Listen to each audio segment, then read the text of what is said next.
Good afternoon, friends. I welcome you all to this post-Union Budget press conference today. As you all know, Union Budget 24-25 was presented in Parliament today. On the dais, I welcome Honorable Union Minister for Finance and Corporate Affairs, Srimati Nirmala Sitharaman ji. Welcome, ma'am. Honorable Union Minister of State for Finance, Shri Pankaj Chaudhary ji.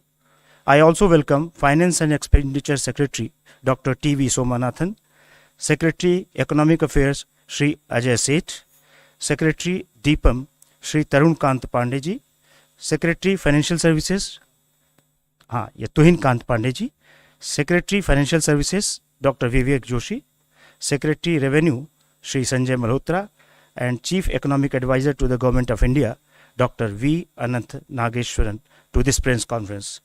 Friends, I request you to follow this following point of order. It would be good if you each of one ask one question each. That will facilitate others to ask questions. And we will try to take most of the questions in this press conference. Ma'am will directly answer your question without any preliminary statement. Over to ma'am. Over to question. Anybody? All question 71, please.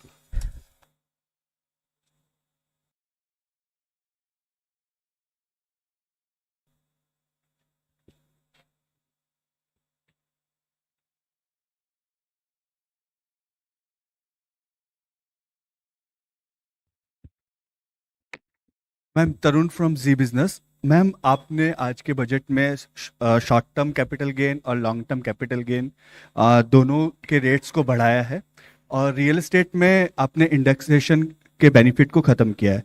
तो ma'am क्या हम माने कि जो equity है अब आप उसको बाकी एसेट्स क्लास के बराबर लाना चाह रहे हैं?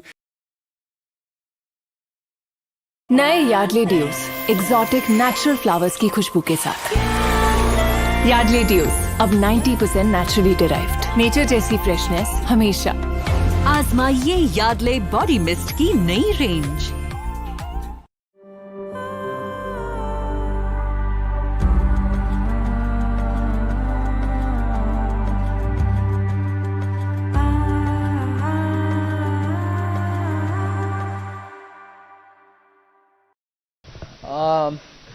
I chose not to make an opening statement because you've heard me almost for 1.5 hours, and I'm sure you have you're eager to know what is in the budget and also seek clarification. For your just for a matter of drawing your attention, we've put up a single slide which has used the word employment as an acronym to capture that is everything in the budget. So each letter actually highlights the important points of the budget, and we can elaborate more on that a bit later. But employment captures everything to do with this budget, and I would like you to for a moment spend a time on it. And deriving from that, everything which has been said in the budget falls in place. But with that said, yes, your question is on the point there is we wanted to simplify the approach to taxation also for the capital gains. One. Second, if anything, the average taxation actually has come down when we say it is 12.5%, because we've worked out for each of the different asset classes, each varied with the indexation. I'll ask secretaries to elaborate on it, but the point that we brought it down from below the average to 12.5, which is the lowest if you can look at the last several years, encourages investment in the markets. With that said, I'll ask Somanathan or who is going to elaborate, Sanjay, on the specifics. So you had there were I think two or more parts to your question. One was on real estate and gold and other assets. So earlier the rate was 20% with indexation. It has now been reduced to 12.5% without indexation.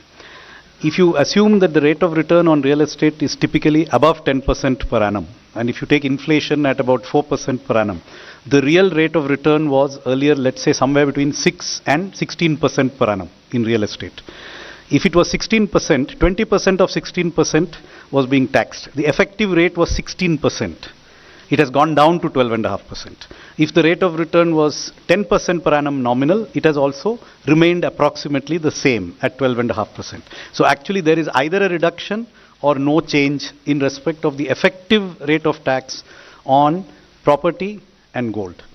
Now, as regards the equity, yes, it has gone up from 10 to 12.5, but you will also find that unlisted equity has gone down from 20 with indexation to 12.5 without indexation. Basically, we have a very, very simple, easy regime. All listed, all unlisted are at 12.5% long term. And all are at 20%, equities are at 20% and everything else is at applicable rate for short term. So yes, short term has gone up, and yes, long term has been rationalized. It has not necessarily gone up. And Sanjay, would you like to add anything? One point I would like to add over here is that we also need to keep in mind as to the kind of people who are actually paying these taxes, the capital gains on the securities, the listed securities especially. And so over there, when we did this analysis for the year 22-23, we found that about 88% of the tax is actually coming from people who have an income of more than 15 lakh. 61% of that income is actually coming from people who have an income of more than 1 crore. That is income on capital gains on this. And we are all aware that otherwise, the standard rate is, about 30%. And for some it can go up to 39%. So this marginal, very small marginal increase is actually impacting only those, primarily those who have an income of more than 15 lakh rupees per year. Okay, number 3. On capital gains. Ma'am, Timsi Jaipuria from CNBC TV 18. You announced a very lucrative new tax regime with changes in tax slabs. A lot of new changes are there in the income tax side, on the revenue side. And in the speech, you mentioned that revenue foregone will be around 29,000 crore rupees, whereas government will now try to mobilize around 30,000 crore rupees. What will be these revenue mobilization measures, and from where do you think this foregone revenue will be recovered? If you can highlight, where are you foregoing the revenue and where are you going to recoup this revenue from? First of all, it is not just because we've mentioned it in this budget, but the attempt to widen the tax net is something which we've been repeatedly saying, that India's tax net will have to be widened, whether it is in the direct taxation or indirect. Second, there are also now the PSU dividends which are improving because their valuations have gone up really high. And their performance is also now substantially increased. So revenue mobilization is not just tax-based, you have non-tax revenue mobilizations which are also coming up. Then we had, for almost now 3 years, been talking about asset monetization, which is not selling of assets, but optimum utilization of those assets which are lying in the form of unutilized stadiums or land which is available with PSUs which can be utilized for better purposes. That's a third one. Fourth, you're also looking at generating resources from newer areas. So in all those, the revenue is going to be mobilized better, and as a result of which the revenue foregone will be now made up for, is our expectation. We've said that in the budget. In my speech itself I mentioned it. And I'm sure there are secretaries who will want to add to it. Sanjay? Ma'am, I'll give the details. 37,000 crore, 29,000 crore in direct taxes and 8,000 crore in indirect taxes. So 29,000 crore direct taxes primarily comprises of three taxes, which is the increase in the STT only on derivatives, which is only on futures and options. And secondly, the buyback tax, which is to be now done in the hands of the recipient. While on the one hand, it will rationalize the tax and be more equitous and fair, because those who should be paying the taxes, higher taxes, in the higher income groups, they will pay higher tax, and those who are in nil tax category or in lower tax category, they don't have to pay a tax or a lower tax. While it does that, at the same time, it does bring in some revenue also, about 4,000 crore, and remaining, about 15,000 crore should come, from the capital gains taxes. On the indirect taxes, we are losing, as I said, about 8,000 crore primarily on the reduction in duties, especially in gold. There is a huge reduction from 15% to 6%. And then there is revenue foregone because of the personal income tax rates and the standard deduction being allowed in the new tax regime. 280, please. Backside, please. Give the mic. Good afternoon, ma'am. This is Surbhi from Business Today. Ma'am, the angel tax has been abolished, which is a very welcome move. But just wanted to understand that one of the things the angel tax was also doing was checking money laundering concerns. So could you explain how these will be taken care of now? Thank you. Thank you very much, and I'm glad to hear it is welcome. You've been raising this issue as with many others outside of media also saying, are you considering it? Although it was introduced during the UPA government and it was introduced in 2012.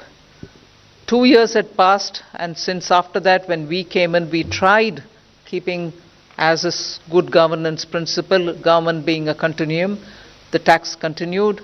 Although we tried giving carve-outs for startups and also making it simpler, bringing parity for the non-resident Indians, the way in which they've been treated as opposed to the Indian investments and so on. Today we've announced that we will indeed remove it. Exactly the details, Sanjay, would you want to elaborate on it? Yes, sure, ma'am. So we should be aware that this is actually a tax measure. It's not really a money laundering issue, but money laundering issue was being tackled through a tax measure. So first of all, I want to clarify that this tax, there are other provisions in the income tax itself, first of all, to find out the source of these funds. Number two, there is already, the Prevention of Money Laundering Act, which continues to be in existence. So if there is money which is being laundered, money being paid as a bribe or for use in other purposes for terrorism, etc., there are enough laws, including the Nyaya Sahita, Bharatiya Nyaya Sahita, and the Prevention of Money Laundering Act to take care of those issues. While on the other hand, now some genuine money for investment, actually there is this deterrent provision no longer exists, while provisions for money laundering remain, and they should be sufficient to cater to it. I would add that there are also certain provisions of the Companies Act which can be invoked if there is deliberate undervaluation of shares. So there are other legal remedies. The balance here is between preventing money laundering but accidentally also preventing investment. So that balance is what we are seeking to get it right. 211, backside. Yeah.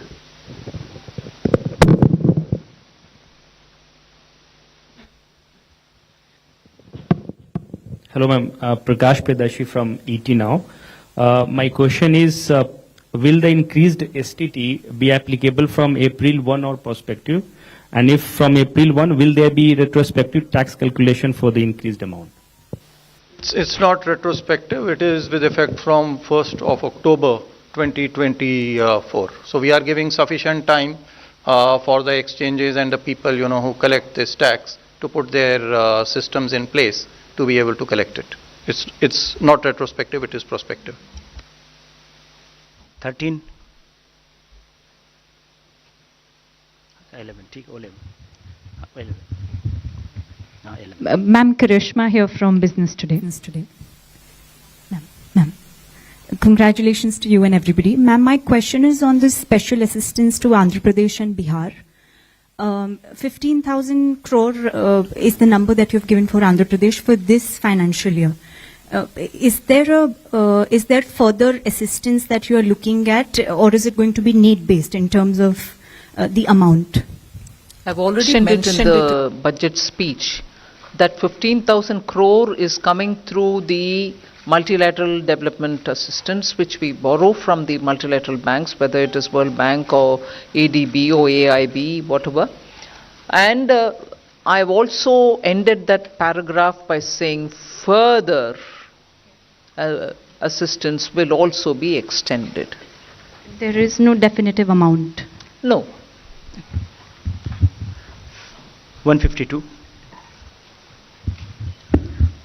Ma'am Alok Priyadarshi from CNBC आवाज में ma'am सवाल यही है कि जिस तरह से आप लोग न्यू टैक्स रिजीम को प्रमोट कर रहे हैं, इस बार भी आप लोगों ने स्लैब में चेंज किया, स्टैंडर्ड डिडक्शन बढ़ाया, तो ये मान के चलें कि न्यू टैक्स रिजीम के जरिए आप मिडिल क्लास को राहत देने की कोशिश की है इस बार। ओल्ड टैक्स रिजीम को लेकर क्या कोई सनसेट क्लॉज है? क्योंकि आपने कहा है कि जो इनकम टैक्स एक्ट है उसका हम लोग कंप्रेहेंसिव रिव्यू करेंगे, तो रिव्यू में क्या ये मान के चले कोई सनसेट टाइम आएगा ओल्ड टैक्स रिजीम को लेकर? अभी मैं बोल नहीं सकती हूँ। जरूर हमारी इरादा ये है कि सिंपलर टैक्सेशन रजीम होना चाहिए, और सिंपल टैक्स रजीम की ओर अगर हम जा रहे हैं ये रिव्यू के द्वारा, वो ही हमारी मकसद होगा कि सिंपल कर दो। ओल्ड टैक्स रजीम को सिंपल करने के रास्ते पर ही ये नया टैक्स रजीम आया है।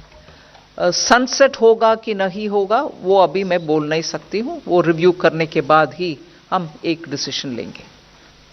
और ये एक आंकड़ा मैं आपको दे दूं कि इस बार पिछली बार जो हमने परिवर्तन किए थे नई टैक्स प्रणाली में, तो 70% लोग अभी तक जो 4 करोड़ के लगभग हमारे पास में रिटर्न प्राप्त हुए हैं पिछले वर्ष के, 70% ने इसको प्रेफर किया है बनिस्बत की पुरानी प्रणाली को। तो बड़ी तेजी से लोग नई प्रणाली की ओर आकर्षित हो रहे हैं और हमारा यही प्रयास रहेगा। Yes. Ongoing filing. Not yet. I mean, more returns are coming in. Yes.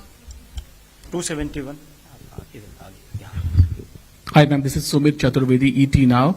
Ma'am, the corporate tax for foreign companies has been slashed to 35%. I want to understand the broad intent of this intention behind this decision, and what kind of benefits to economy increase in investment you are expecting. You've, in your own question, answered it. We want more investment to come into this country. So that is why it has been brought down.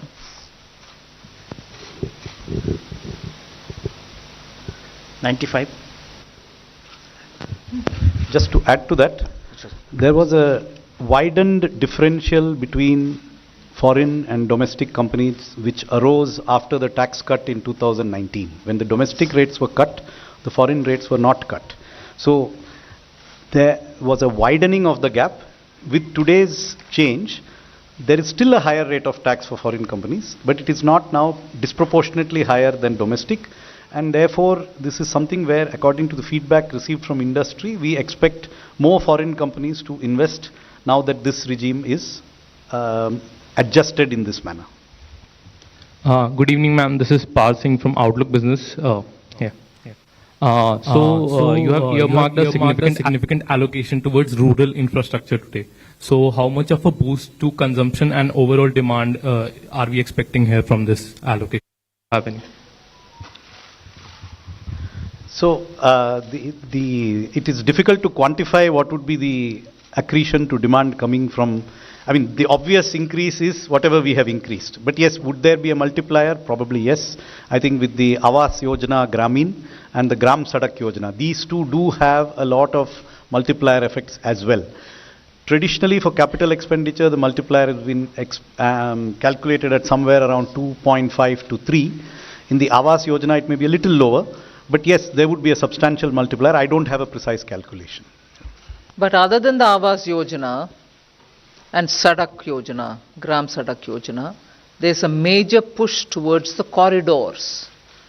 For instance, I mentioned in the context of Bihar, I mentioned in the context of Andhra, 2 corridors which are moving, one from Visakhapatnam to Chennai, the other moving from Hyderabad to Bangalore, Buxar, Purnia, and so on, and building of the Gaya node in the Amritsar to Kolkata are all towards building infrastructure in the rural areas in order that we attract more investment and enable transit of goods in those huge corridors. All these are essentially going to the rural areas in a big way. And therefore, it is not just through PM Awas Yojana and Sadak Yojana, but major investments in strengthening the corridors, building nodes, and therefore also in improving the rural infrastructure is happening. 11. Ma'am, I'm Maria Shakir from NDTV and NDTV Profit. Congratulations for creating history today by becoming the only finance minister for having presented 7 consecutive budgets.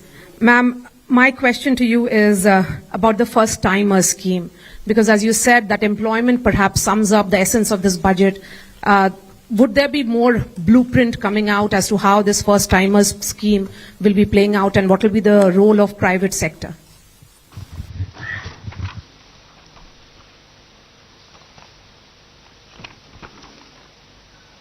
Just 1 minute. See, this Prime Minister's package that I announced has 5 different schemes. The first timers is, I would think, one of the very, very innovative initiative. So what we are doing there is to be able to provide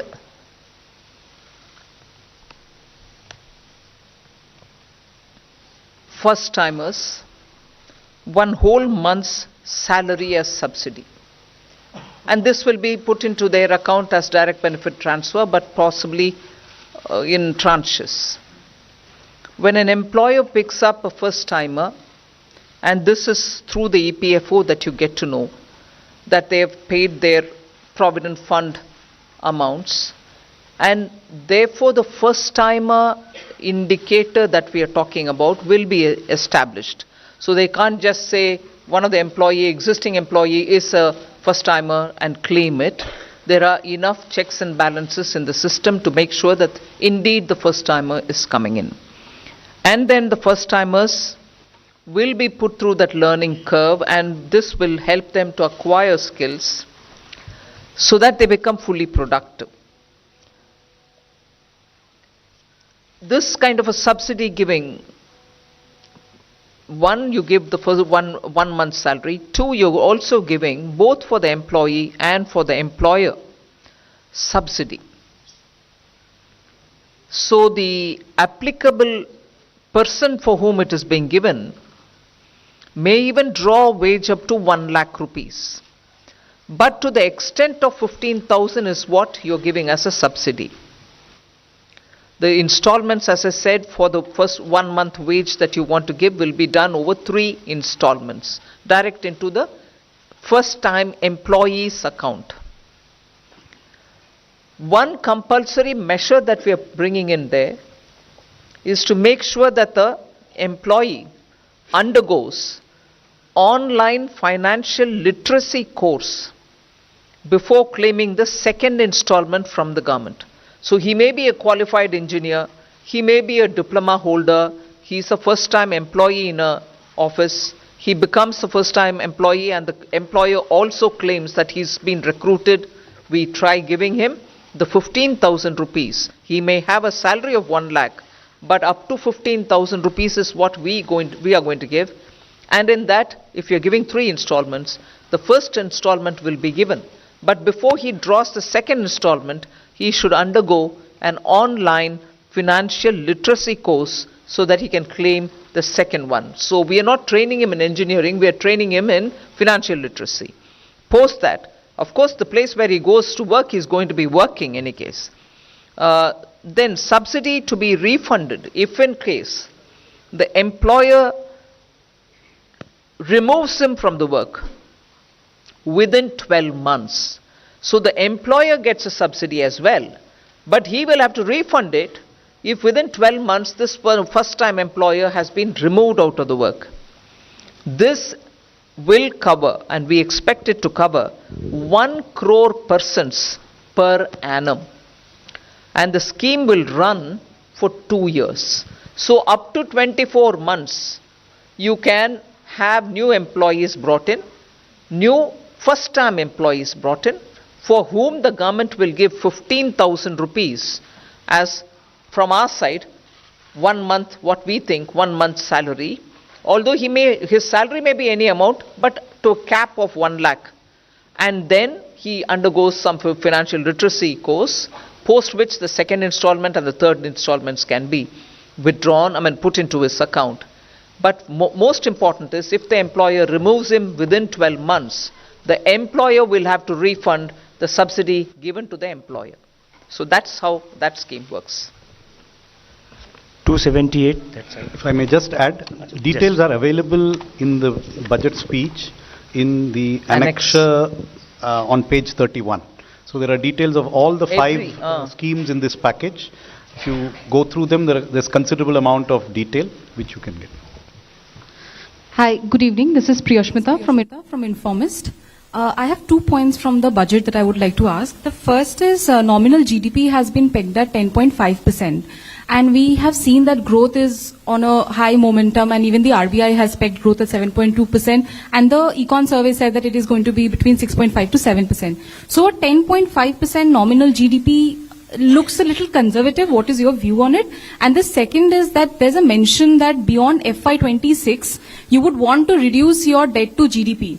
And you've mentioned that, the 4% debt to GDP it's a thing of the past. So what do you think is a sustainable debt to GDP or a desirable debt to GDP at this point? Thank you. What was the first question again? Conservative nominal GDP projection. See, 10.5% could be a combination of 7% growth and 3.5% GDP deflator. So a combination of wholesale price plus consumer price could easily be 3.5%. That's a very likely scenario. So 7 plus 3.5, yes, it is slightly conservative, but I don't think it is way off what is likely. Or it could be 6.5% growth and 4% inflation as per the deflator. So I think the number is reasonable, slightly conservative, yes, but we would prefer to achieve the numbers. Second, on the path after 26-27, which has been outlined in the finance minister's speech at the end of the part A. So the commitment, as she has mentioned, is to endeavor to reduce the debt to GDP every year. That is in future the fiscal consolidation path. What is the percentage that would result in that fiscal consolidation is not something that we are disclosing here today or can disclose today. It will depend on circumstances. But there is a commitment to lower the debt to GDP ratio. So if every year it has to be reduced, there will necessarily have to be a particular level of deficit which we cannot exceed. And that will depend on prevailing growth rates, interest rates, and the other parameters which go into the calculation of the debt dynamics. But I can tell you that it is most likely to be a figure not above 4.5%. 249. मैं सुनील सौरभ बोल रहा हूँ। मैं आप पहले तो आपको काफी बधाई दे दूंगी, बहुत अच्छा बजट आपने पेश की है। दूसरा मुझे ये जानना है कि रेलवे के लिए क्या कुछ खास रहा बजट में? Which organization you are from? कौन सा पत्रिका? पेपर में हूँ, लोक भारती पेपर है। Sorry? लोक भारती। लोक भारती। जी हाँ। तो पहले तो बधाई दे दिया हूँ मैं आपका, बहुत अच्छा बजट आपने पेश की है और रिकॉर्ड भी की है। 7 साल से लगातार आप वित्त मंत्री के रूप में काम। मेरा कहना है कि रेलवे के लिए क्या कुछ खास हुआ, क्योंकि कोई जानकारी हम लोग को अभी तक नहीं मिली कि रेलवे के लिए क्या गया है। दूसरा, मैं रेलवे में सीनियर सिटीजन्स को कंसेशन मिलता था, आप यहाँ पीआईयू में है, पीआईयू जर्नलिस्ट को भी कंसेशन मिलता था। कोरोना में वो बंद हो गया, कोरोना को ख़त्म हुए भी 2-3 साल हो गए हैं, तो फिर से ये बहाल नहीं हुआ। क्या इसकी उम्मीदें हम लोग कर सकते हैं कि आगे बहाल होगी या नहीं?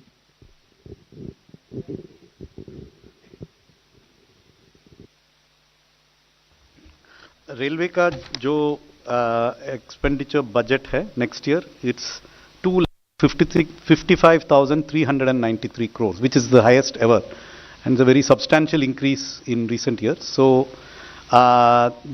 that is a very large amount of investment in the railway. So I think there is a very adequate provision.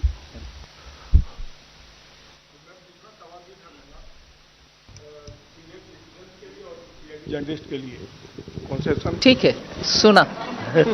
277 please.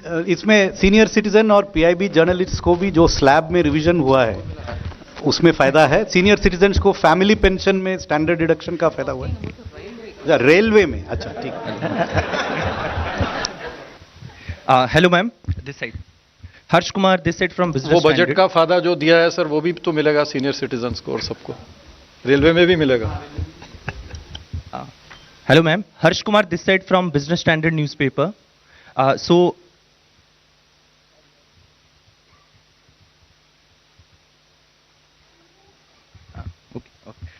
Ma'am, during your speech you mentioned about the FDI liberalization. Can you give a bit detail about it? We are trying to, since 2014, bring in ease of doing business in India, and in every sector where there was only 26% allowed for FTA, we raised it to 49, and then where it is possible we've raised it to 74, and so on. So there's been a consistent, continuing effort to relax our policy towards FTA. First it went sector by sector, then there was this approach taken so that most of which can go through the automatic route. So in that process, further simplification if necessary, we are willing to do, is what is conveyed. Also ma'am, you have like increased the Mudra loan limit to 20 lakhs, like that cap. So can we expect the increase in Shishu, Tarun, like their types increase? So how much it will be? Can you give detail on that? We've said this only today. See how this works. Okay, thank you. I request you to please one question each person. 123 please. Here.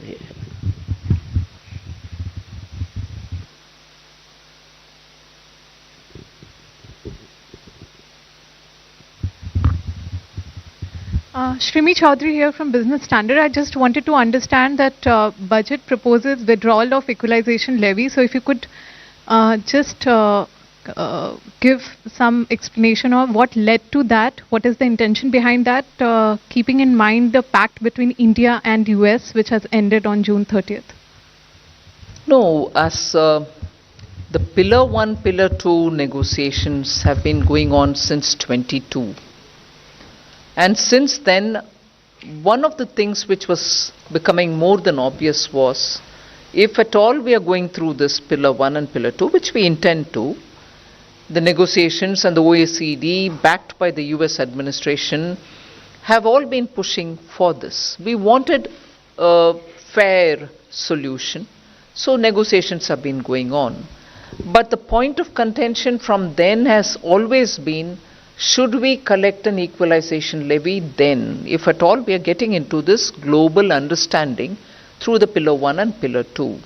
In any case, for India, equalization levy also meant for those who are living abroad that you were holding it, but eventually they are going to only adjust it somewhere. So in the interest of moving towards Pillar 1 and Pillar 2 solution, which the negotiations are still going on one aspect of it, on the other, in all probability, we are close to a conclusion. It was necessary for us, through the Parliament, to take steps to ensure that we are entering into that scheme of things without this equalization levy hanging on us, because this was important for us, but if it is a global system, this cannot continue. And therefore, with a positive approach towards the Pillar 1 and Pillar 2, we've moved forward to inform the Parliament that we would like to close this. 270. I may clarify that, it is only the 2% levy which has been withdrawn. The 6% levy which was earlier imposed, that continues.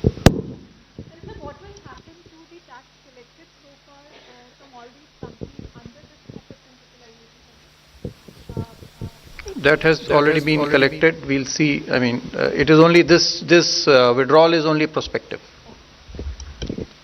Ruchika from Business Standard this side. Ma'am, the miscellaneous capital receipts have seen an increase in this budget to almost 50,000 crore. Is there the miscellaneous capital receipts? Okay. Can you share the government's game plan as to how will we achieve this increase?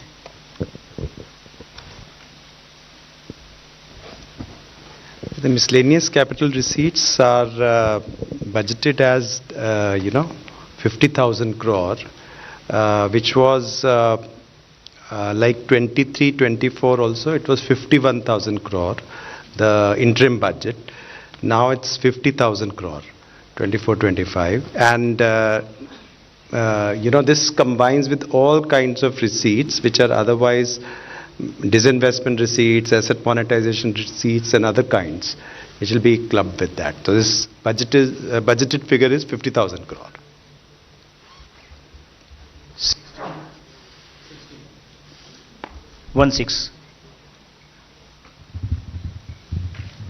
Ma'am, very good evening. Sapna Das here from CNBC. Ma'am, two questions. On the incentive like employment scheme that you have announced, 2 lakh odd crore is your overall fiscal envelope over the duration of the scheme. Could you give us a sense as to, we are already almost halfway through the current financial year by the time you pass the budget. So practically around 7 months will remain for the financial year, but any kind of an allocation that you have done for this scheme for this year, ma'am? One is that. And ma'am, just a corollary also on the miscellaneous receipts question, though not very much part of this budget, but nevertheless, ma'am, government had a very, kind of a bold privatization program. Do we understand that this is now being calibrated? That's it, ma'am. Thank you. First question. As you rightly observed, there are only this is not a full financial year. The schemes have just been announced. They will now go through a process of quick design, appraisal and approval. However, budget provisions have been made for these schemes, partly in the Ministry of Labour and Employment and partly in the Ministry of Corporate Affairs for the internal. We stand committed to funding them fully to the extent that may actually be required. These are just very rough estimates based on how much time it might take to kick off. On the miscellaneous capital receipts? Well, I think in the interim budget, FM had announced, we are going for a holistic strategy for management of equity in PSUs. And I think which includes, value creation and also, using the performance, the capex, the dividends and consistent dividend policy and the capital management all together, and also the calibrated disinvestment strategy, which also includes listing and market dilution, but all together in a holistic way so that value maximization is there. I think the same strategy is going to continue. 122.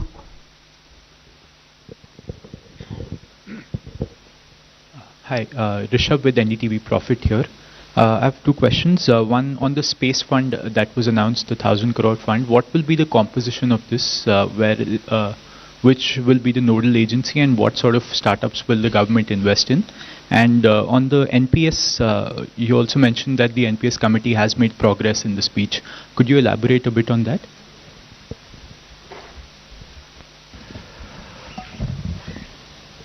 So we have seen that there's a lot of interest of the private sector on participating in the space program. Hitherto, the participation used to be on being a supplier to the space program, but now development of the satellite, mounting experiments there, they're getting into that space. And if you recall, even FDI was opened up in that sector. This is an attempt that Indian entrepreneurs, Indian startup who want to risk capital to get into that area, that should be facilitated.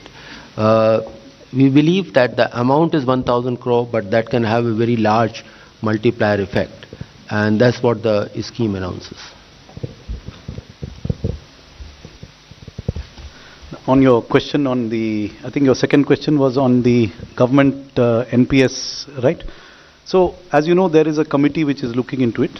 The committee has done a lot of detailed calculations of the fiscal implications of different ways of addressing what are the expressed sort of priorities of the employees. We have been in dialogue with state governments. We have had discussions with each and every state government. We have met the staff side of the government has a staff consultative machinery, a formal machinery. We've had 4 meetings of that machinery to understand what are the staff's priorities. And our attempt is to design something that is fiscally prudent, but also meets what are the core priorities of the staff in terms of having a secured retirement income, which provides for their needs. So this is a balancing act, because obviously there are costs. The more you give, more expensive it is. And so we are at an advanced stage of working out various options, and we are also discussing these options with the staff side. Just to correct the budget estimate that I gave earlier, 10,000 crores has been provided in Ministry of Labour and Employment for the new employment schemes, and 2,000 in Ministry of Corporate Affairs. Yeah. 125. Good afternoon, I'm Nikunj from Reuters. A follow-up on that FDI facilitation, you said that government will take steps to facilitate FDI. The Eco Survey also yesterday said that the government should import capital from China so that there's a right balance between investments and trade. So will the government also take steps to quickly facilitate investments from China that have been pending for long? And secondly, you've come up with an NPS for minors. So will that also have some sort of tax benefits to nudge people to enroll for NPS so that a pension coverage increases? Thanks. See, Economic Survey gave its view on the investments from China. As things stand today, investments do go through the Press Note 3 process when it comes from China or from any of our neighboring countries. So that process is still on. Economic Survey has indicated that it might be time for us to open up and allow for. So that's a Economic Survey. I'm glad that the Secretary is seated here. It's normally an arm's distance. But that doesn't mean that I'm disowning the suggestion. You want to say? 10. In general, as you can see, our aim is tax code simplification and not complication. So beyond that, I don't have anything specific on that. But the general direction of travel is obvious. We are not creating more and more tax deductions for individual tax instruments. Respected Madam, मेरा नाम नरेश वत्स है और मैं स्वतंत्र पत्रकारिता करता हूं। आज जो आपने किसानों के लिए और ग्रामीण क्षेत्र के आधारभूत संरचना के लिए काम किया है, उस पे 2 तरह की राय आ रही है। एक राय तो ये कहती है कि गालिब ने ये कहकर तोड़ दी तस्बीह, क्यों गिनकर नाम लूं जो बिन मांगे बेशुमार देता है। एक वर्ग तो इस तरह से तारीफ बजट की कर रहा है, लेकिन दूसरी तरफ प्रतिपक्ष के नेता राहुल गांधी ने कहा है कि आंध्र प्रदेश और बिहार पर जो दरिया दिली दिखाई है, कहीं न कहीं ये लगता है कि ये कुर्सी बचाने का बजट है। अखिलेश यादव जी भी ये कह रहे हैं, आप कैसे देखती हैं? जिन इंडी अलायंस का मेंबर्स साथ होकर के भी 230 पार नहीं किया और जहां बीजेपी अकेला 240 तक पहुंचे और प्री इलेक्शन अलायंस के साथ आज सरकार तीसरी बार बनाए, प्रधानमंत्री जी का तीसरी बार स्वतंत्र भारत के चरित्र में पिछले 60 साल में जो नहीं हुआ अभी हुआ है। कुर्सी बचाने के बात करने वाले पार्टियों थोड़ा सोच ले। उनके अलायंस 230 कुल मिलाकर कितने पार्टियां थे? 25, 26 पता नहीं, मैं गिनी नहीं, बट इंडी 37 पार्टीज कुल मिलाकर के 230 पार नहीं किया और वो बोल रहे हैं कुर्सी बचाने के लिए। जब प्रधानमंत्री मोदी जी तीसरी बार प्रधानमंत्री बने और देश के लिए इतना घोषणा भी कर रहे हैं जिससे भारत देश का हर राज्य सामने आए, डेवलप हुए, और 1.50 लाख करोड़ इस बार बजट में स्टेट्स के लिए हम दे रहे हैं बिना इंटरेस्ट 50 साल के लिए फ्री। फिनांस कमीशन तो हमारे उनके सजेशन में इसका जिक्र तक नहीं किए, हम ही कर रहे हैं स्टेट्स के साथ काम करने के लिए। हर स्टेट का उनके अपने अपने प्रोजेक्ट्स जो प्रोसेस के चलते हुए आता है उन सबको हम मानते हैं और ज़रूर उनको जो फाइनेंस करना है वो हम करेंगे, मगर जिक्र इसलिए नहीं किया बजट में कुर्सी बचाने। जब उनका टोटल को एक और बार चुनावी सीट जो जीते हैं वो 101 और बार उसको गिनकर देख लें, 237 पार्टीज कुल मिला करके कुर्सी बचाने वाले बात बोलने का अर्हत अधिकार उनके पास नहीं होता है। 121. Ma'am, Meghna Mittal from Money Control. In the union budget, you have announced financial support to MSMEs for shift to clean energy and also a new mechanism for credit so that they do not go into stress and they do not turn into NPAs. Any details on that? I'm so glad you asked this question. I'm really glad because this budget, and I don't want to say it because I've presented it, I'm so grateful that the Prime Minister looks at every sector and says, what are we doing for them? What are we doing for? This has been his approach always. But this time around, we've spent a lot of time understanding also from those stakeholders who had consultation with us pre-budget. And MSME's request it has been for now several years that when they reach the SMA 1 stage itself, they get to be very, very tensed because banks stop their finances, meaning banks no longer lend to them. They are stressed as it is. And if they are stressed as it is, and if there is this threat that the bank will not further give them working capital, sooner, by the 90th day, they become NPAs. In order to give them a good workable solution, and I'm indeed grateful to this entire team of secretaries here, they spent a lot of time also talking with RBI to see how best we can address this issue. And RBI has also a very well established framework which we are quite respectful of, where banks are clearly given a bit of a margin to handle MSMEs at the SMA stage 1 itself without pushing them to become SMA 2 stage and then at the 90th day announce them as non-performing assets.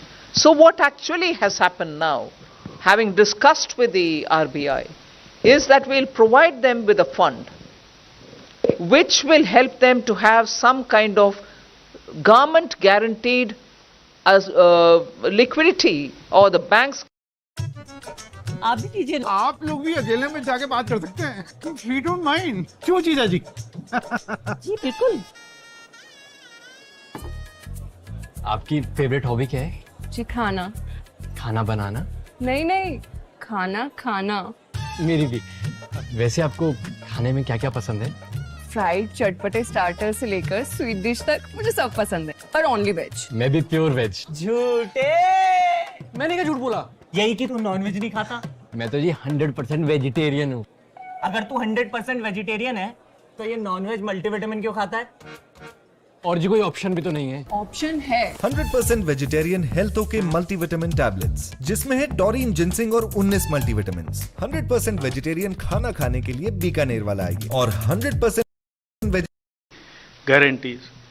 Then new assessment model for MSME credits, which will be based on their digital footprints and the kind of payments they are making, such as their PF contributions, salary payment, and other transactional data.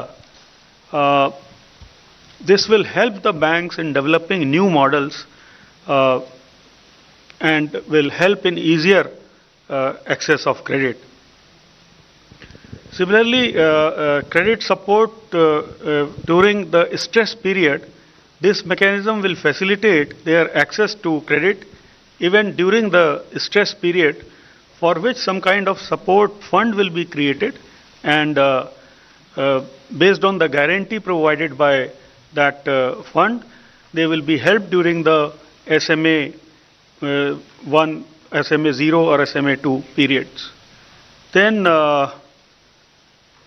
Mudra loans limit has been increased from 10 lakh to 20 lakh. Similarly, enhanced scope for mandatory onboarding in TREDS platform has been also reduced from 500 crore to 250 crore of turnover. SIDBI will also open more branches in MSME sectors.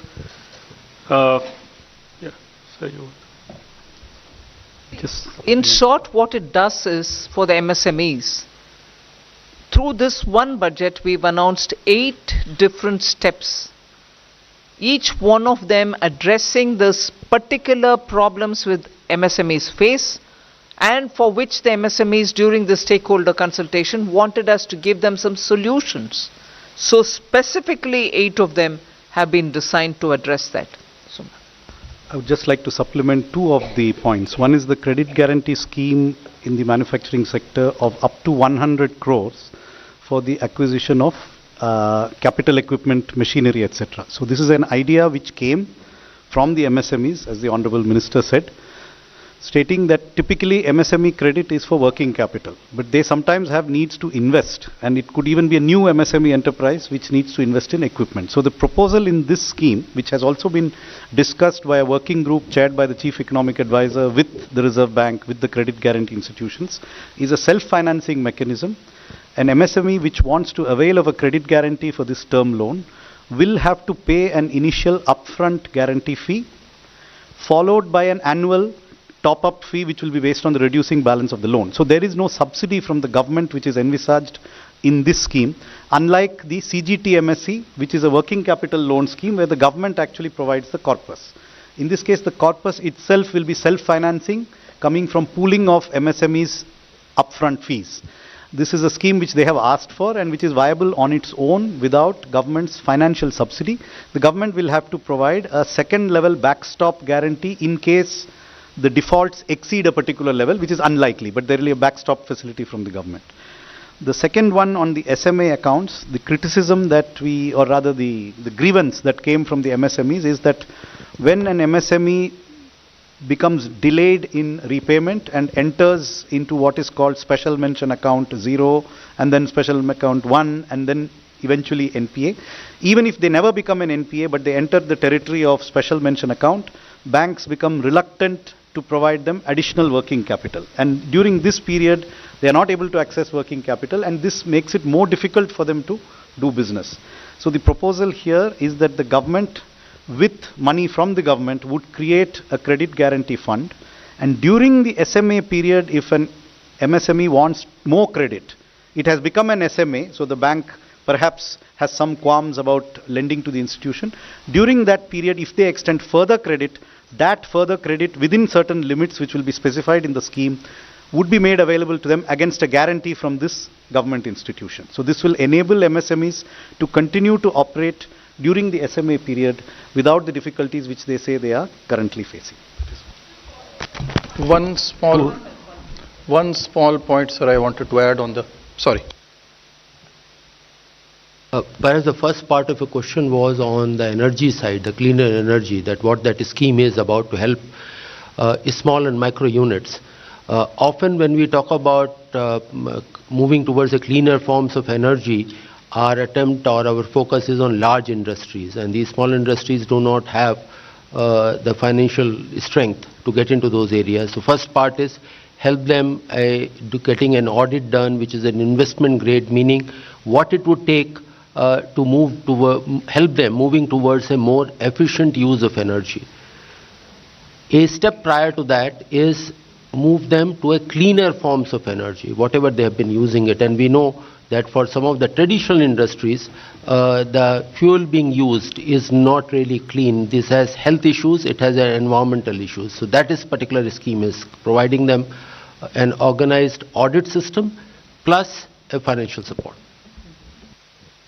Just one small point which could not be highlighted in the speech, but which is primarily aimed at MSMEs, pertains to the expenditure that is allowed on partnership firms for the salary that is paid to the working partners. So presently the limits are for the firms which have a profit of 3 lakh or less.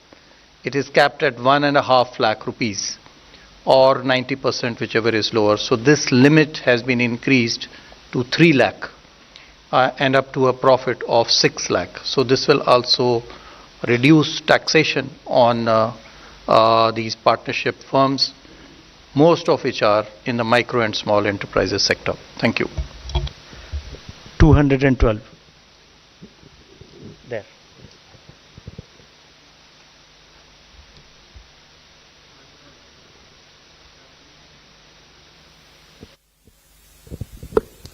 Ma'am, मैं पीयूष पांडे हूं, TV9 Bharatvarsh से। मेरा सवाल capital gain tax को लेकर के है, जिसमें आपने लॉन्ग टर्म को लेकर के जो प्रपोजल दिया है, उसमें इंडेक्सेशन का जो फायदा है वो खत्म कर दिया गया है।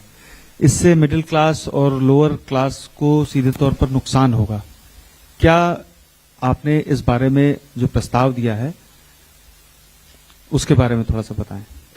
जो आप और संजय जी आपको बेहतर हिंदी में समझाएंगे, लेकिन मैं जो इतना ही कह सकता हूं कि क्या 20% विथ इंडेक्सेशन से 12.5% विदाउट इंडेक्सेशन ज्यादा है, यही सवाल है। मतलब आज का रेट है 20%, उस 20% टैक्स रेट में आपको इन्फ्लेशन के लिए एक छूट मिलता है, लेकिन नया रेट है 12.5।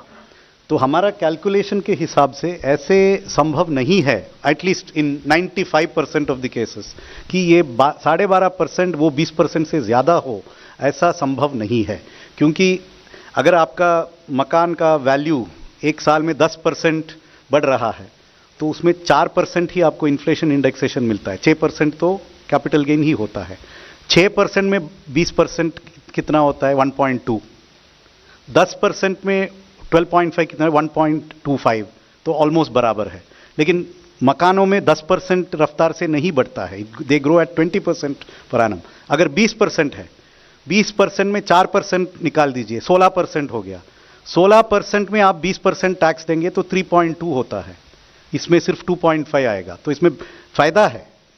मैं कहूँगा कि इस बदलाव के वजह से मिडिल क्लास को बहुत फायदा हुआ है कि 20% with indexation is much higher in most cases than 12.5% without indexation.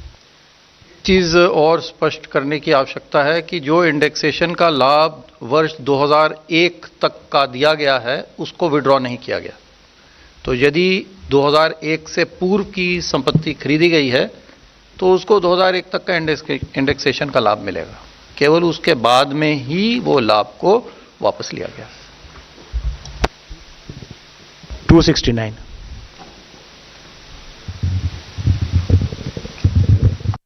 Hello ma'am, good afternoon. I'm Kriti from Informist Media. So, two quick clarifications. Your small savings collections, so you have revised down the estimate by about over 35,000 crore from what you had projected in the interim budget for this year. And so you have also revised down the borrowing from it. So, why would that be? What was the rationale behind, why are you not expecting that much of collection, what you were expecting earlier in February? And secondly, you have significantly brought down your T-bill borrowing, like you're repaying 50,000 crore. So, if you could elaborate more on that. I thought economic survey went into good details of explaining what's happening to small saving, as different from what's moving into the stock market and everything else. So you had the background very well narrated in the economic survey. One. And now, on the basis of what we've given in the budget, many things can be understood and explained. Somanathan will get into the details. Also, I would think it is only prudent for the government to make sure that your T-bills are handled much more prudently. In the very way in which you ask the question, that comes out. But in any case, you can get the details from the Finance Secretary. So, as I'm sure you're referring to the same sheet, the expected receipts from small savings, which were 4,71,000 last year, that is revised estimates, were actually 451 in the provisional actuals. So between the revised estimate and the actuals, there was a slight decline. Taking that decline into account, we just projected that what we expected would not be realized during the current year. Why has this happened? It is a mix of various other factors, the attractiveness of other investments such as the stock market, which have been discussed, bank deposit rates going up. So there could be a variety of reasons, but this is a projection. Our projection is what we have given here of 4,20,000 crores. As regards T-bills, as you know, the fiscal deficit has been reduced between last year and this year, and between the interim budget and this budget. That reduction we have chosen to reduce primarily in the T-bill segment rather than in the dated securities. So that's a conscious choice to reduce our exposure to the short-term T-bills.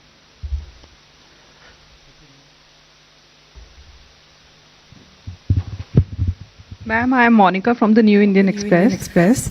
Ma'am, regarding this Income Tax Act, I want to know what are the major issues or concerns that have prompted the government to undertake this comprehensive review, and if you can shed light on the anticipated timeline for the implementation of these changes.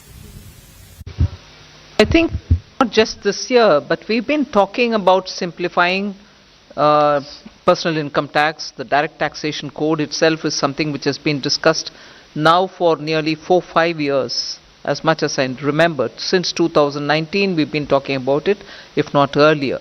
So the idea is gradually we are moving towards a simplified taxation regime, and of course even as we talk about it, also to bring down the incidence of tax itself. So there is no new context, but a context which has prevailed for some time, and therefore we are taking this review up now. As to how it'll and when it'll come into force, it'll be too early for me to say. I've just announced it. We'll like to do it at the earliest. I think I've given some kind of a 6 months time or something. 6 months.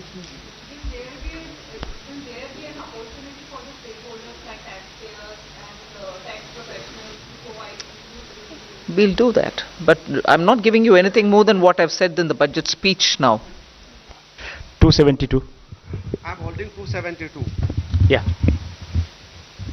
The working majority in parliament. Ma'am, Sitaram Yechury जी ने एक सवाल किया जो मैं समझना चाहता हूँ basically. आप अपना परिचय दे दें। मेरा नाम कृष्ण मोहन शर्मा है, मैं भारत एक्सप्रेस में एडिटर हूँ। सीताराम येचुरी जी ने आज कहा कि सरकार फिजिकल डिफिसिट कम करना चाहती है, इसका मतलब ये होता है कि सरकार खर्चा नहीं करना चाहती, और खर्चा नहीं करना चाहती इसका मतलब सरकार गवर्नमेंट डिपेंडेंट कंज्यूमर सोसाइटी बनाना चाहती है। सीताराम येचुरी जी के आइडियोलॉजी कम्युनिस्ट आइडियोलॉजी है।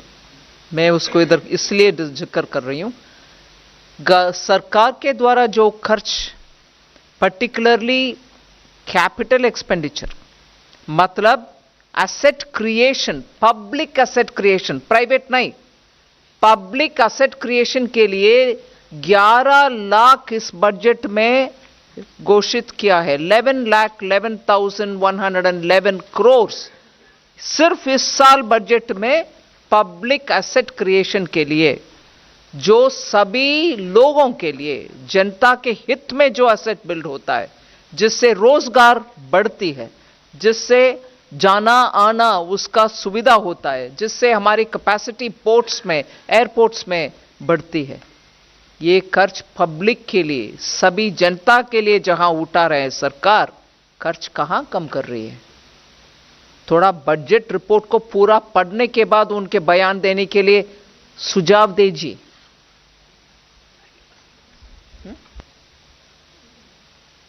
Just to give you the figures of total expenditure, they have increased from 41.9 lakh crores in 22-23 to 44.42 lakh crores in last year's provisional actuals, and are budgeted at 48.2 lakh crores in 24-25. So expenditure is actually going up substantially. 265. Revenues are also going up. 265, please.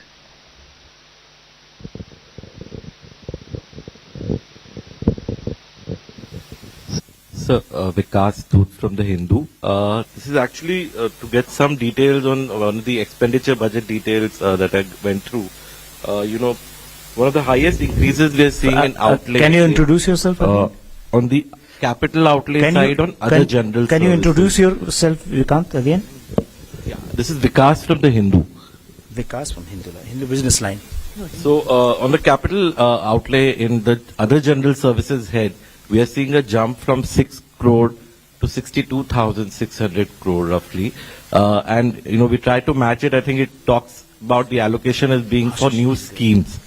So I wanted to get a sense of which schemes are covered. This was actually mentioned in the interim budget speech. You see, this budget is a continuation of the interim budget.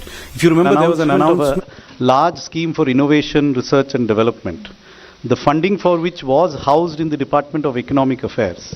And that continues to be housed there until the target groups and the various departments which will implement it are decided upon. Secondly, so that's not the only component of the 62,000.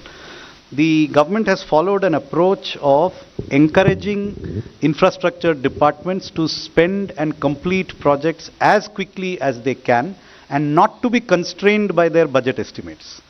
But at the same time, we do not know in advance which of these infrastructure departments may need more money than has been budgeted. So for example, I said that there's 2.53 lakh crores for railways, 2.4 lakh crores for roads. It's possible that they may need more, and if they need more, we have set aside money for that, which is kept tentatively in the Department of Economic Affairs, but which will be reallocated to the necessary departments when the need arises. That is what the 62,000 is for.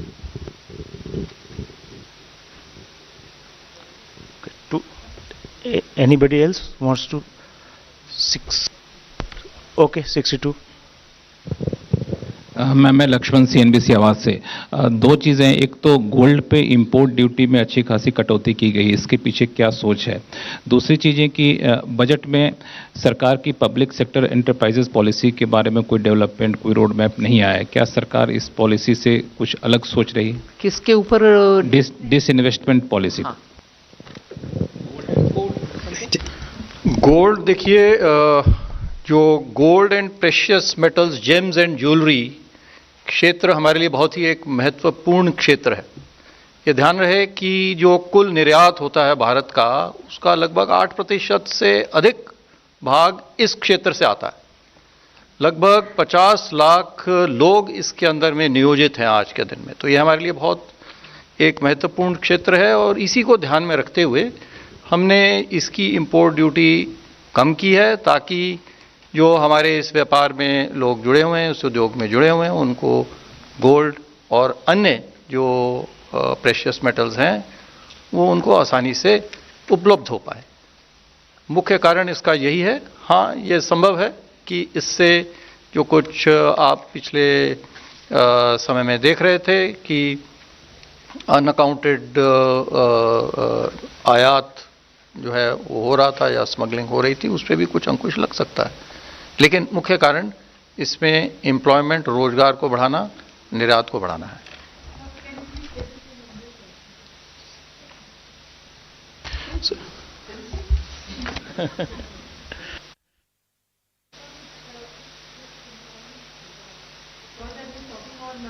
No, very well taken. He will say it in English, but I am wondering if it's a journalist from the south. No problems. No, only thing I said is this is primarily to increase employment in this huge labor-intensive sector of gems and jewelry, where we have reduced the duties. It contributes more than 8% to India's exports, and 50 lakh people are actually employed in this. So this is the primary reason. There's another announcement in this regard, not on import duties, but for diamonds also. For raw diamonds, the Honorable Minister had announced that raw diamonds, we will give a special harbor rate for the foreign mining companies. So it should, both of them should be seen in that light to basically promote employment in these labor-intensive sectors. Thank you. 211.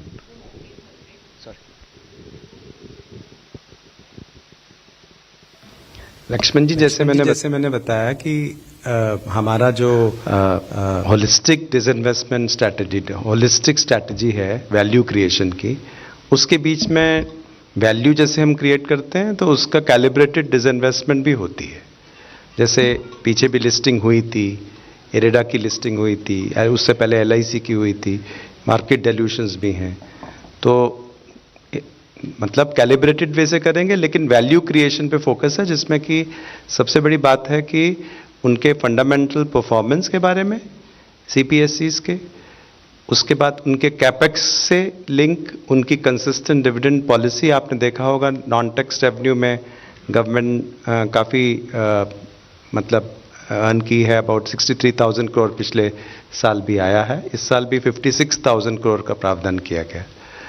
तो इन सब दृष्टि से लगभग 1 लाख करोड़ जो है वो CPSE dividend और miscellaneous capital receipts के लिए भी रखा गया। 211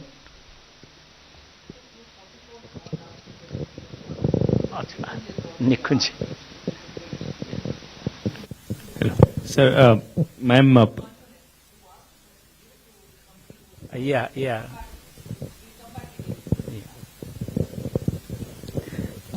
Ma'am, thank you. Bani Kinkar Patnaik from the Economic Times. Ma'am, on your debt reduction plan, so does it mean that from FY27 onwards, the reduction in debt ratio will be the primary anchor of your fiscal management instead of fiscal deficit? And ma'am, related question, while it is not feasible to, firm up short-term or medium-term target for reduction in debt ratio, but would you be looking at any long-term goal for this? Want to say? Yes, you have correctly identified that there is an approach which is outlined in that sentence, which is that hereafter it is not the intention to focus on a deficit number, but rather to look at what will keep reducing our debt to GDP ratio in normal years. The reason for this is a fixed figure which historically was enshrined in the FRBM Act in the past does not take into account the specific debt dynamics of a fast growing economy like India. So that figure of 3%, in fact, there are people who attribute a part of it correctly or wrongly to the Maastricht Treaty in Europe. But the growth rates of those countries are very low. So what is sustainable in a fast growing economy is very different from the debt which is sustainable in a slow growing economy. So India is today the fastest growing large economy in the world. The deficit which we can support in a particular year without expanding our debt is not necessarily 3%. It is much more than 3%. As I said earlier, it is probably less than 4.5%. But so without getting into specifics, yes, it is a new approach that the government has spoken about. And so each year's calibration will be based on what will be a percentage which will keep our debt on a reducing path. Now that will of course be set out closer to the year when it comes into effect. 17 number, then Nikunj will come back to you. Ma'am, this is Arun from ETV. Can I ask a question in Telugu? Ma'am, అమరావతికి సంబంధించి 15,000 crores మీరు ఈరోజు announce చేశారు. దీంతోపాటు పోలవరం ప్రాజెక్టుకి సంబంధించి announce చేశారు. So 15,000 crores government grant ఇస్తుందా లేదా లోన్ రూపంలో ఇస్తుందా? ఒకటి. రెండు, పోలవరం ప్రాజెక్టుకి సంబంధించి అనౌన్స్ చేసినాము. పోలవరం ప్రాజెక్టుకి పూర్తి సపోర్ట్ ఇస్తామని చెప్పారు. ఎంత మొత్తంలో ఇవ్వడానికి అవకాశం ఉంది కేంద్ర ప్రభుత్వం నుంచి? ముందుగా పోలవరం గురించి మాట్లాడితే దానికి ఒక పోలవరం నేషనల్ ప్రాజెక్ట్స్, సో అది కేంద్ర ప్రభుత్వం మీద ఉంటుంది. Most national projects national project అని చెప్పినప్పటికీ అది సెంట్రల్ గవర్నమెంట్ ఇంప్లిమెంట్ చేస్తుంది. కానీ ఇక్కడ ఆంధ్రప్రదేశ్ గవర్నమెంట్ ఇంప్లిమెంట్ చేస్తుంది నేషనల్ ప్రాజెక్ట్ని. అది 2014లో మనం ఒప్పుకున్నాం ఆ కండిషన్కి.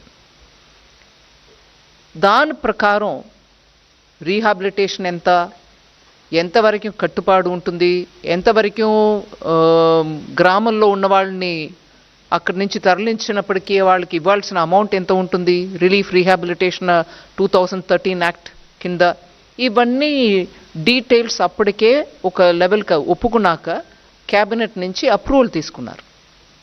అప్రూవల్ ఒక ఎత్తు వరకు పోలవరం డ్యామ్ బిల్డ్ చేయడానికి. దాని తర్వాత కన్స్ట్రక్షన్స్ మొదలు పెట్టినప్పటికీ మెల్లమెల్లగా ఒక హైట్ వరకు వచ్చి దాని తర్వాత కింద ఉన్నటువంటి గ్రామాలకి ఇచ్చాం కానీ పైన ఉన్నటువంటి గ్రామానికి ఇవ్వలేదు. ఇట్లాగా కొత్త కొత్త ఇష్యూస్ రావడం మొదలైంది. సో నేను మీకు చెప్పవలసిన విషయం ఏంటంటే, ఇప్పుడు వరకు ఒప్పుకున్న అన్ని కండిషన్స్కి గవర్నమెంట్ ఎంతవరకు డబ్బు ఇవ్వాలో అది ఇస్తాం. ఇప్పటికీ ఇంకా కొత్త ప్రాబ్లమ్స్ కూడా కొంచెం వచ్చి ఉన్నాయి. నేను ఆ వివరంలో వెళ్ళలే.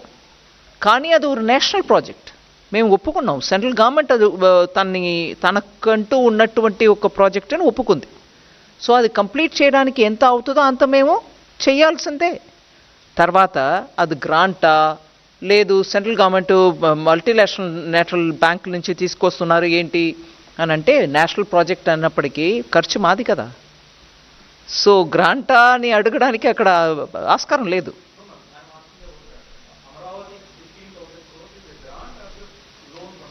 ఒక నిమిషం, నా పోలవరం గురించి నేను మొదలుపెట్టాను కదండి. సో పోలవరం గురించి మాట్లాడుతున్నప్పుడు క్యాబినెట్ ద్వారా ఎంత అప్రూవల్ అయిందో దాని మేరకి ఇప్పటివరకు ఎంత ఇవ్వాలో అంత ఇస్తూ వచ్చాం. In fact first time cabinet approval చేసిన అంత అమౌంట్లో అన్నీ కూడా క్లియర్ అయిపోయింది. ఎగ్జాక్ట్ అమౌంట్ నేను ఇప్పుడు చెప్పట్లేదు కానీ అన్నీ క్లియర్ అయిపోయింది. ఏదో కొంచెం ఇటు అటుగా మిగిలి ఉంటుంది. కానీ ఇప్పటి నుంచి అది ఎంత హైట్కి ఒప్పుకున్నారో అంత హైట్కి వెళ్ళడానికి, ఎందుకంటే ఒక 2-3 సంవత్సరమో అందుకు ముందో ఈ గవర్నమెంట్ ఆ గవర్నమెంట్ నేను మాట్లాడలే. మొత్తానికి దాంట్లో ఉన్నటువంటి ఇబ్బందుల్ని దాటుకొని ఇవాళ అది కంప్లీట్ చేయడానికి ఎంత అవుతుందో అది మేము వాళ్ళతోటి కలిసి మాట్లాడి దానికి ఫుల్ సపోర్ట్ ఇస్తాం అనేదే మా స్టేట్మెంట్. కరెక్ట్. రెండో ప్రశ్న ఏంటండి? 15,000 goes for capital. Amaravati capital. Yes, Amaravati capital construction, ఎందుకంటే ఆంధ్రప్రదేశ్ రీఆర్గనైజేషన్ యాక్ట్ మేరకి స్టేట్ క్యాపిటల్ బిల్డ్ చేయడానికి సెంట్రల్ గవర్నమెంట్ దానికి స్టేట్ గవర్నమెంట్కి హెల్ప్ చేయాలని యాక్ట్ ప్రకారం ఉంది. So capital city Amaravati build up చేయడానికి మేము డెఫినెట్గా వాళ్ళకి అసిస్టెన్స్ ఇవ్వాలి. ఇప్పుడు నేను చెప్పిన 15,000 కోట్లు వరల్డ్ బ్యాంక్ అసిస్టెన్స్ తోటి మేము వాళ్ళకి తెప్పిస్తున్నాం. దానికి కౌంటర్ పార్ట్ ఫండింగ్ కూడా ఉంటుంది. కానీ ఇవాళ స్టేట్ పొజిషన్ ఎలా ఉంది, అది ఎట్లాగా వాళ్ళు ఇస్తారా ఇవ్వలేరా, అది మేము సెంటర్ నుంచి గ్రాంట్ ఇచ్చుకుంటామా, ఇవన్నీ చూసి వాళ్ళతోటి మాట్లాడుకొని చేస్తాం. ఎందుకంటే ఆఖరికి ఆ క్యాపిటల్ లేకుండా 10 సంవత్సరం వెళ్ళిపోయాయి. ఆంధ్రప్రదేశ్కు ఒక క్యాపిటల్ ఉండాలి. భారతదేశంలో ఒక రాజ్యం ఉందనంటే క్యాపిటల్ లేకుండా అది ఆంధ్ర. అది యాక్ట్ ప్రకారం ఈ పార్టీకి క్యాపిటల్ అక్కడ ఉండాల్సిందే. నేను ఎవరు చేస్తారు ఎవరు చేయలేదు అనే విషయానికి వెళ్ళలే. ఆ క్యాపిటల్ బిల్డ్ చేయడానికి కేంద్ర ప్రభుత్వం పూర్తిగా కట్టుబడి ఉంది. 211. Ma'am, though there are several decisions on custom duties in the budget, but the steel companies have approached government in order to increase custom duties on their finished products to discourage import of various products, especially from China and Vietnam. So why the government has decided to ignore this decision? I'll have Sanjay talk about it, but the steel industry came and met me almost 3-4 days before the budget presentation, a week before. But of course they've been saying for a very long time. But Sanjay, you want to get... Ma'am, we have taken a number of measures. Steel, you see, is a very, very important sector because it is a primary metal which is used by everyone. So one has to take a very balanced view over there. So that while, you know, our manufacturing industries have some kind of support, I would not like to use the word protection, but at the same time we can't have very high duties on them,